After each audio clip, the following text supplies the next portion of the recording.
There is a strange prison that almost everyone lives in. It has no walls. There are no guards. There are no chains. And yet millions of people wake up every morning trapped inside it. The prison is wanting more.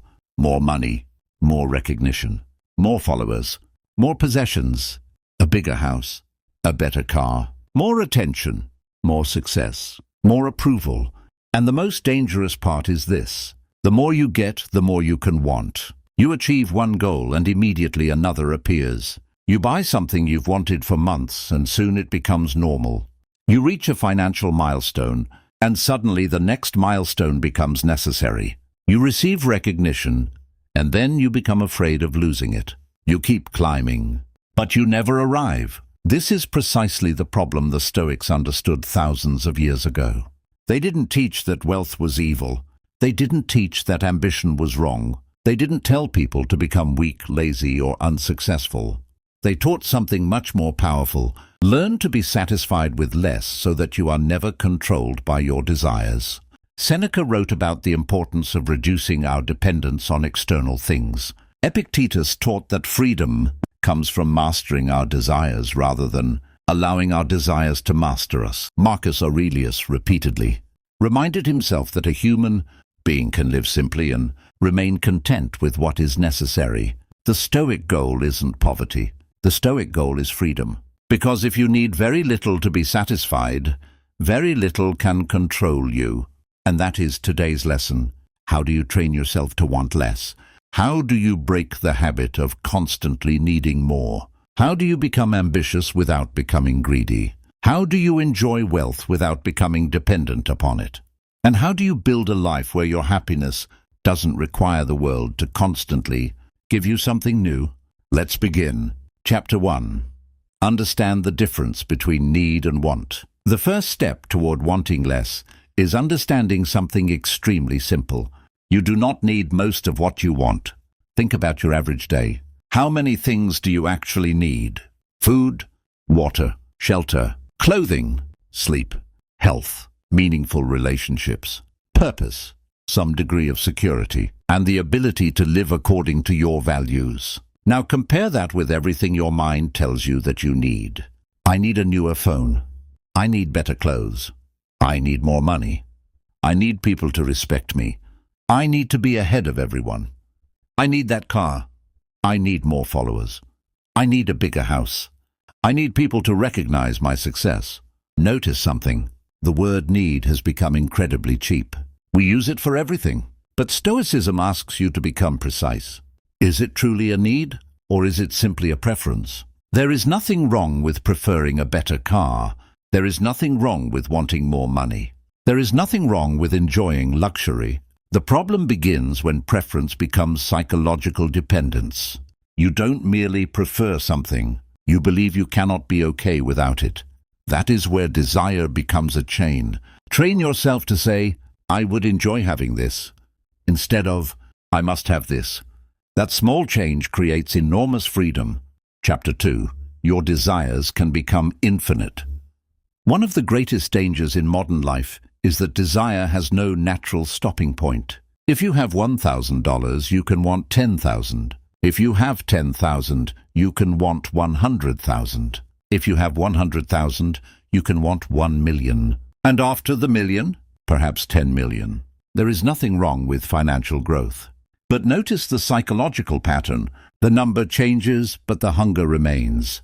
You keep telling yourself, when I reach that point, I'll finally be satisfied. But when you arrive, your mind moves the finish line. This is why some people can become materially successful while remaining psychologically poor. They have more than enough, but they constantly experience the feeling of not having enough. The Stoics understood that wealth doesn't automatically cure dissatisfaction. Sometimes it increases the opportunities for dissatisfaction. You can become attached to maintaining a lifestyle. Then the lifestyle becomes a master. You need the expensive house because you've become accustomed to it. You need the luxury car because you don't want people to see you differently. You need constant entertainment because silence has become uncomfortable. You need recognition because ordinary life no longer feels valuable. And slowly your possessions begin possessing you. The Stoic asks, how much do I actually need to live well? That question is powerful, because once you discover the answer, everything beyond it becomes optional. Chapter 3.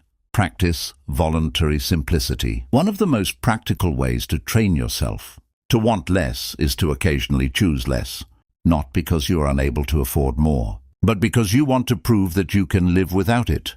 This is voluntary simplicity. Eat a simple meal. Wear ordinary clothes. Spend a day without unnecessary entertainment.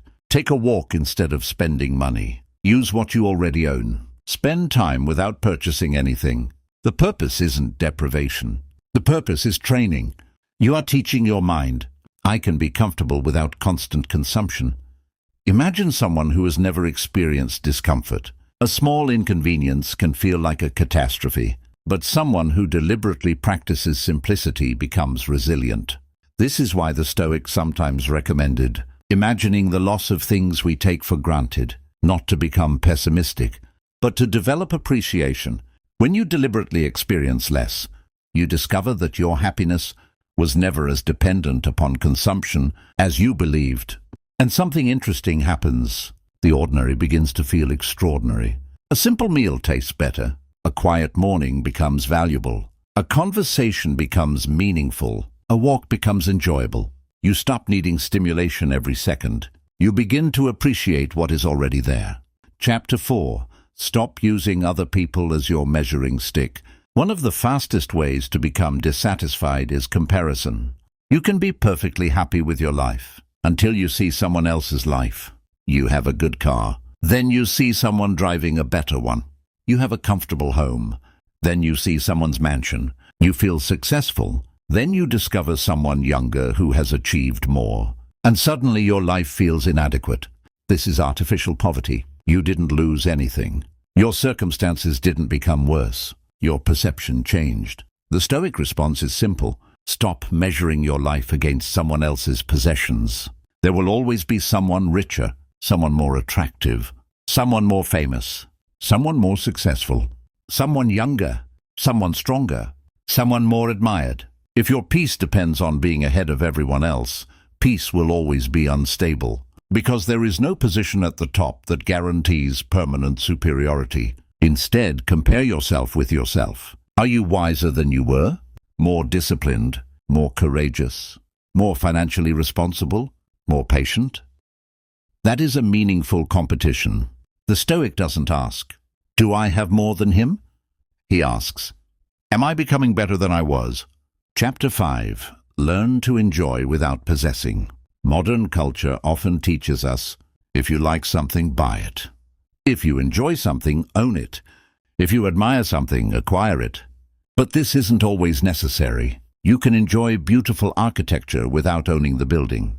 You can appreciate an expensive car without buying it. You can admire luxury without needing luxury. You can enjoy nature without possessing it. You can appreciate another person's success without needing their life. This is a powerful Stoic skill. Appreciation without attachment. Look at something beautiful and simply say, "That is beautiful." You don't have to say, "I need it." See someone's success and say, "Good for them." You don't have to say, "I need to become them." This separates appreciation from craving, and when you learn that distinction, the world becomes much less demanding. Chapter 6. Train yourself to delay gratification. Wanting less doesn't mean killing every desire. It means refusing to obey every desire immediately. When you want something, wait. If you want to buy something unnecessary, wait 24 hours. If you want something expensive, wait a week. If you suddenly feel the need to upgrade something, ask, "Is the current version actually failing me?" This creates space between desire and action. That space is freedom. Most people live like this. Desire, action.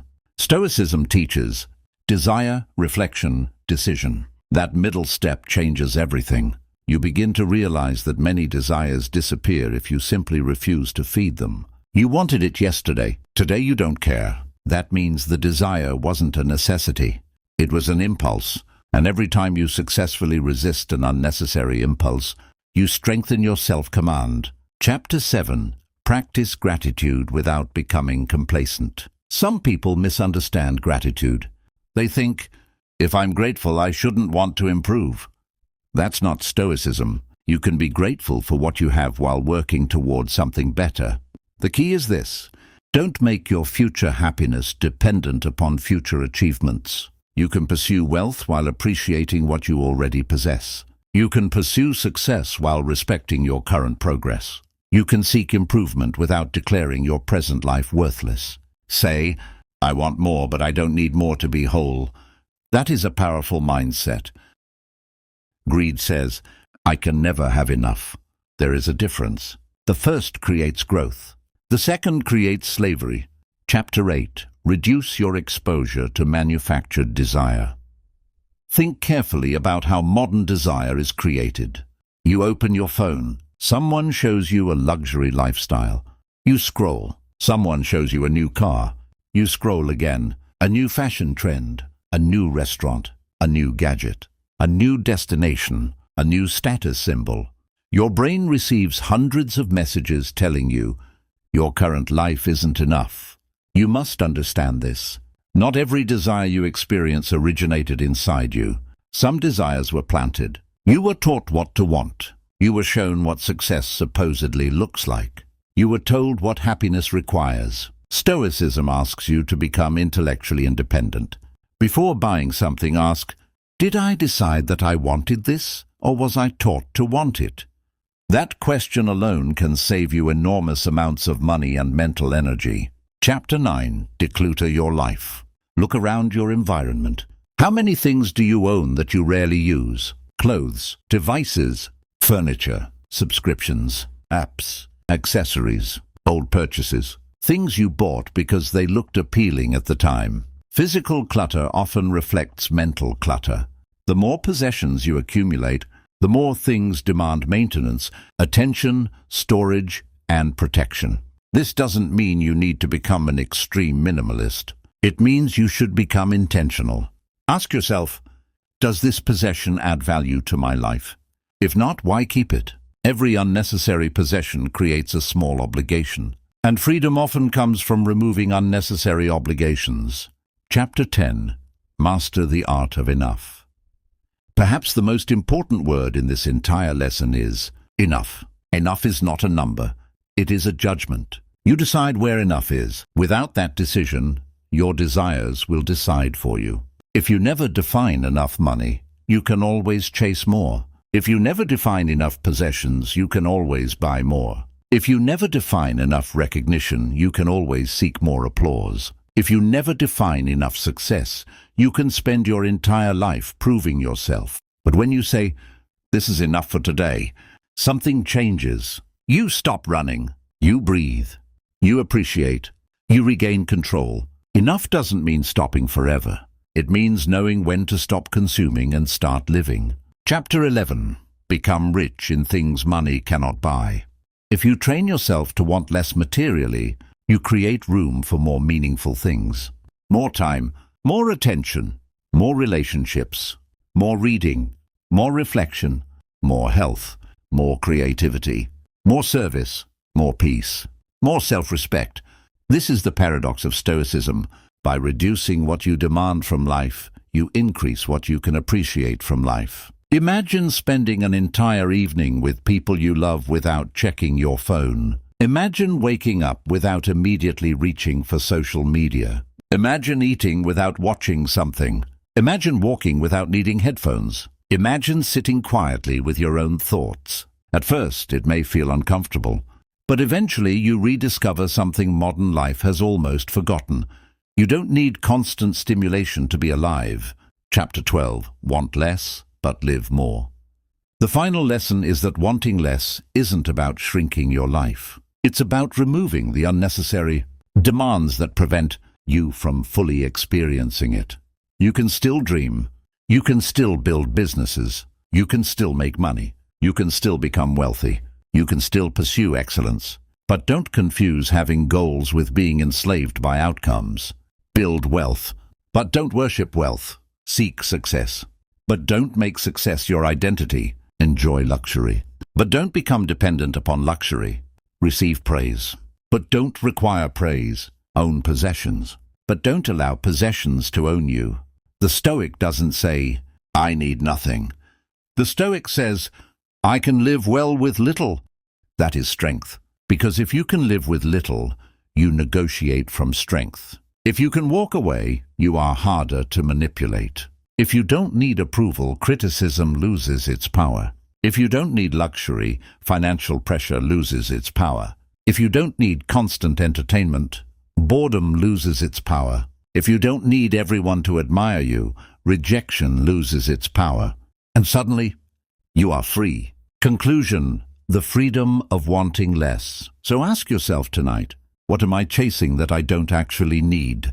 What desire is controlling me? What am I buying to impress people? What am I comparing? What possessions have become obligations? What would happen if I stopped moving the finish line? What would happen if I decided that some things are already enough?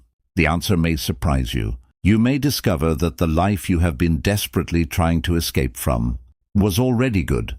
You may discover that the happiness you were searching for in another purchase was available in a quiet morning. You may discover that the respect you were trying to earn from strangers could be replaced by self-respect. You may discover that you don't need to own more. You need to depend on less.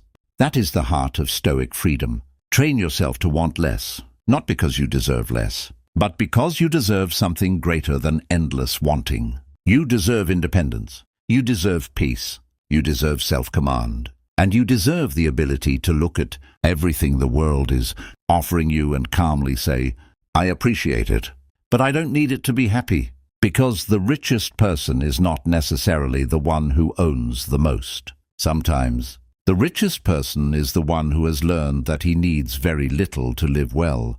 Want less, appreciate more, control yourself, and become free.